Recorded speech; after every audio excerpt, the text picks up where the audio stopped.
जय महाराष्ट्र मित्रांनो. तर मित्रांनो, शेतकरी वर्ग कर्जमाफीवर नाराज असल्याचे समोर येत आहे. याचे सर्वात महत्त्वाचे कारण म्हणजे थकीत कर्जदारांना 2,00,000 रुपयांची कर्जमाफी मिळत आहे आणि नियमित कर्जदार आहेत त्यांना फक्त 50,000 रुपयांची कर्जमाफी मिळत आहे.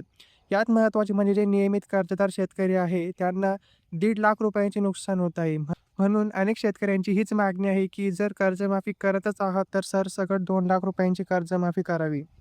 यात आपण जर अभ्यास केला तर जवळपास 23,00,000 शेतकऱ्यांवर अन्याय होत आहे. म्हणूनच अनेक शेतकऱ्यांना प्रोत्साहनपर अनुदान मान्यच नाही. आता आपण बघू सरकार यावर काय उपाययोजना काढते. प्रोत्साहनपर अनुदान देणार की सरसकट 2,00,000 रुपयांची कर्जमाफी करणार. तर चॅनलवर पहिल्यांदाच आला असाल तर चॅनल नक्की सबस्क्राईब करा. धन्यवाद.